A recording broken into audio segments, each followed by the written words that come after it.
नमस्कार दोस्तों, स्वागत है लेटेस्ट सॉल्व में। और DPP9 का सॉल्यूशन लेके आ गया जो कि मल्टीपल ग्राफ है। तो यहाँ पर दो पाई चार्ट पूछा गया था। एक का 100% का वैल्यू कितना दिया हुआ था आपको 240,000 और एक का 100% का वैल्यू आपको दिया हुआ था इतना। और इसको हम लोग क्या करेंगे, टेबुलेट सबसे पहले करेंगे। तो टेबल हम बना लेते हैं इसलिए कि यहाँ पर टाइम सेविंग हो जाए, मतलब बहुत ज़्यादा टाइम टेबल बनाने में, लेकिन वीडियो लंबा हो जाएगा। बाकी तो ऐसा कुछ है नहीं, आप लोग भी बना सकते हैं। कुछ ऐसा टेबल इसमें मेंशन करना है। एक तरफ हम मेंबर्स मेंशन कर दिए, इनकम परसेंटेज में, फिर इनकम रुपीज़ में, एक्सपेंडिचर परसेंटेज में, एक्सपेंडिचर रुपीज़ में कर दिए। यहाँ रुपीज़ लिख देने के बाद इधर बार बार रुपीज़ नहीं लिखना पड़ता है। और सम करके आप लोग ये जरूर चेक कर लीजिएगा ताकि कभी कभी कोई वैल्यू गलती ना हो। ठीक है, अब क्वेश्चन नंबर 1 में हम लोग शुरू करते हैं। क्वेश्चन नंबर 1 में क्या कहता है कि एफ की आय ए के व्यय के बीच कितना अंतर है। ठीक है, what is the difference between income of F और एक्सपेंडिचर ऑफ ए। तो यहाँ पर क्या है कि इनकम ऑफ एफ पूछ रहा है। तो एफ का इनकम क्या है कि 19% है। ठीक है, तो यहाँ पर क्या लिखेंगे, income of F equal to 19% of 240123। तो ये इसका वैल्यू कितना आ जाएगा, यहाँ पर से लिखेंगे 45,600। और फिर एक्सपेंडिचर ए का पूछा है, एक्सपेंडिचर ऑफ ए कितना है, 15% है, कितना 15% ऑफ 144123। इसका वैल्यू कितना आ जाएगा 21,600। इन दोनों का रिक्वायर्ड डिफरेंस इक्वल टू क्या आ जाएगा, तो 45,600 माइनस 21,600। 600 में 600 चला गया तो बच गया 45 माइनस 21, यह आ जाएगा 24,123, 24,000 रुपीज़। और यहाँ पर हम लोग क्या मेंशन करेंगे, रुपीज़। ठीक है, तो यह हो जाएगा आंसर। यहाँ concluding hence the required difference is equal to ₹24,123। ये आंसर है। ऐसे कंक्लूडिंग स्टेटमेंट लिखना जरूरी है। क्वेश्चन नंबर 2 में चलते हैं और कॉलम भी बदलते हैं। क्वेश्चन नंबर 2 में क्या कह रहा है कि क्वेश्चन नंबर 2 में कह रहा है what is the ratio of total income of A and B together और total expenditure of E and F together. ठीक है, तब income of A and B हम लोग यहाँ अगर ग्राफ से देखते हैं तो ये इनकम का पार्ट, एक ये पार्ट आ जाएगा, एक ये पार्ट आ जाएगा, नहीं 15 + 20% हो जाएगा। तो income of A and B क्या हो जाएगा, 15% + 20% ऑफ कितना हो जाएगा 240,123। ठीक है, और इसका क्या पूछ रहा है, अब जब भी रेशियो का बात है तो हम लोग अभी इस पे ही छोड़ते हैं। और एक्सपेंडिचर क्या पूछ रहा है, एक्सपेंडिचर ऑफ, क्या क्वेश्चन में पूछा है, ई एन एफ टुगेदर। तो ठीक है, ई एन एफ हम लोग देखते हैं। ई एन एफ क्या हो जाएगा, 18 + 20%, क्या हो जाएगा 18 + 20% ऑफ क्या हो जाएगा 144,123। अगर इसको रेशियो करते हैं तो ये आ जाएगा 35% ऑफ 240,123 इस टू क्या हो जाएगा 38% ऑफ 144,123। अब बच्चा पूछेगा डायरेक्ट सर इसका वैल्यू जब पता था आपको, इन दोनों का, ये दोनों का जोड़ के, ये दोनों का जोड़ के, तो रेशियो में बाबू फिर क्या सिंप्लीफाई करने में बहुत दिक्कत होता है, इसलिए इसमें ही लेकर चलते हैं। तो अभी हम लोग इस तरह से लेके चलते हैं। अब इसमें क्या होगा कि नेक्स्ट स्टेप क्या हो जाएगा कि 35 × 240,123 इस टू 38 × 144,123। तो ये से 3 0, ये से 3 0 ख़त्म हो जाएगा। अगर इसको 12 से फिर ये करते हैं तो ये हमको आ जाएगा कि 12 दूनी 24, 20 हो जाएगा। ये 12 12 चल जाएगा। फिर इसको क्या करते हैं, 2 से अगर करते हैं, 2 से इसको करते हैं तो कितना 6 बार में जाएगा, 6 बार में जाएगा। ये 10 बार में जाएगा, ये 3 बार में जाएगा, ये 5 बार में जाएगा। इसको 5 से मल्टीप्लाई करो तो 5 × 25, 5 × 15 2 17, 175 इस टू, इसको 3 बार करते हैं, 3 × 8 24, 3 × 9 2 11। तो ये मेरा कितना आ जाएगा, ये सिंपलेस्ट फॉर्म में आंसर आ जाएगा।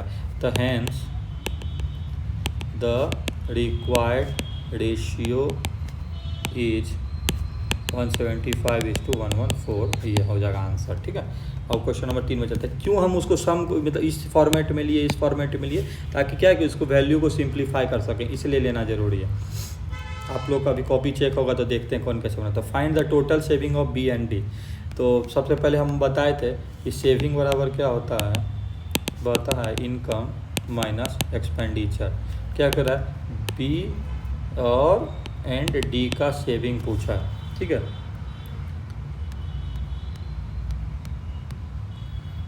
तो बी और डी का सेविंग पूछा है। तो हम लोग कैसे निकालेंगे क्वेश्चन नंबर में कि बी में देखते हैं क्या है, ये इसका इनकम है 20%, और क्या कहते हैं कि डी का इनकम कितना है 18%। तो इसका क्या आ जाएगा, इनकम पहले निकालेंगे, इनकम बी एंड डी, तो हो जाएगा कि 18% प्लस 20% ऑफ 240, 1 2 3, और माइनस अगर सेविंग करते हैं, एक्सपेंडिचर को माइनस करते हैं, तो बी एंड डी का एक्सपेंडिचर कितना है 17 और डी का 17 34, तो ये आ जाएगा आपको 34% ऑफ 144, 1 2 3।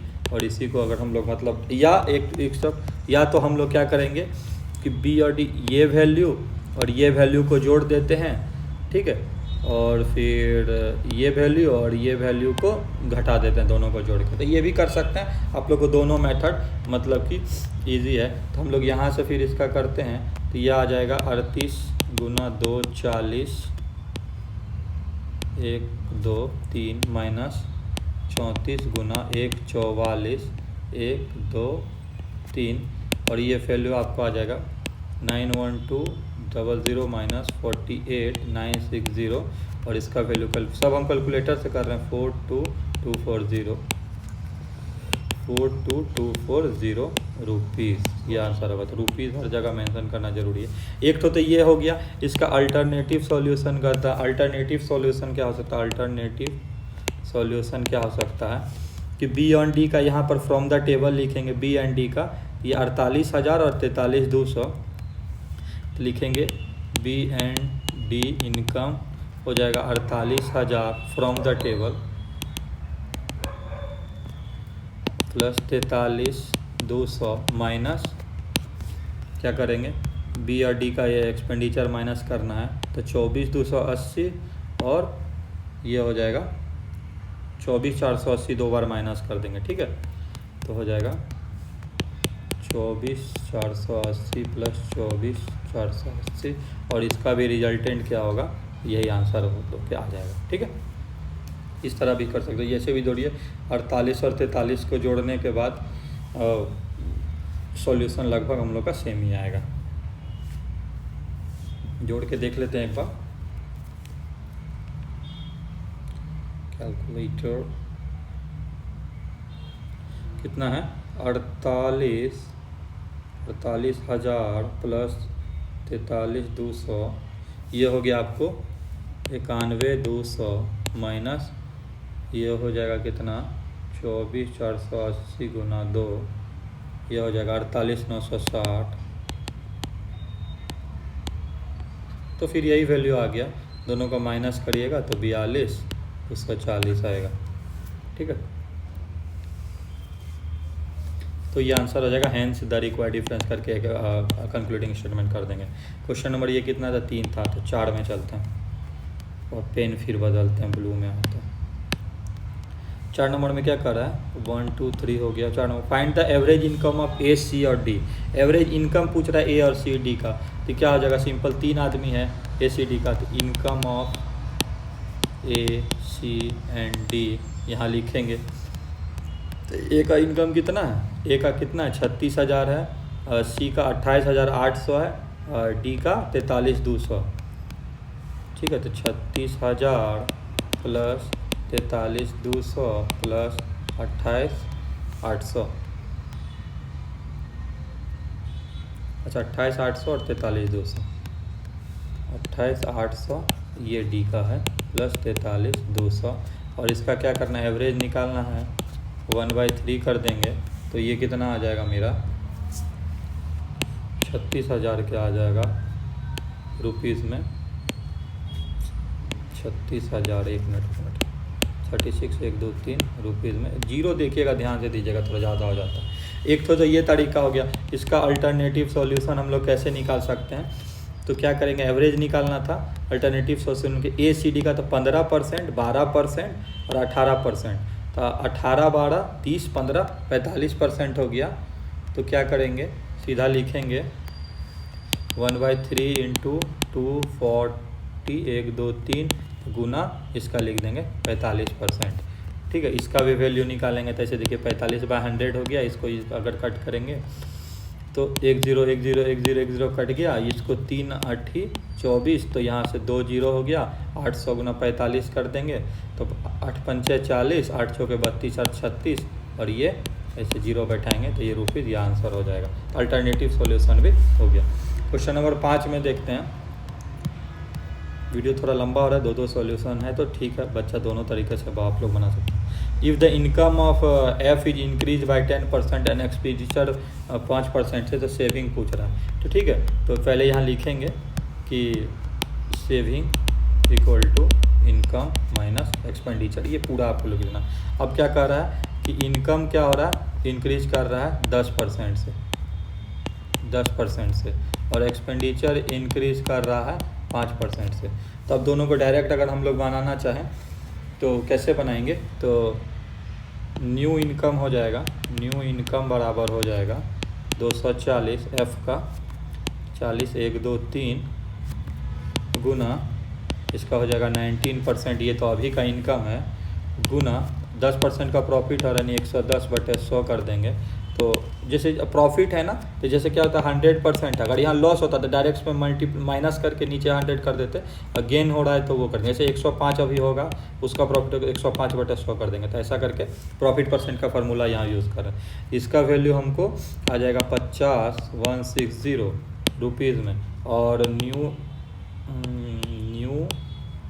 एक्सपेंडिचर मेरा हो जाएगा एफ का कितना हो जाएगा 144 1 2 3 गुना 20% है उसका, गुना 5% का प्रॉफिट हो रहा है 105/100, इसका वैल्यू आ जाएगा 30240 रुपीज़ में।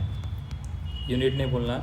तो सेविंग बराबर क्या आ जाएगा, इसका और इसका डिफरेंस निकाल देंगे तो सेविंग्स बराबर हो जाएगा 1920 रुपीज़। इसको थोड़ा सा स्टेटमेंट से आप लोग थोड़ा ज़्यादा डिटेल में लिख के, hence the required if saving of F after increase ऐसे करके इक्वल टू ₹19920 आंसर। यूनिट कहीं नहीं छूटना चाहिए, रुपीज़ मेंशन करना चाहिए। वीडियो देखने के लिए धन्यवाद।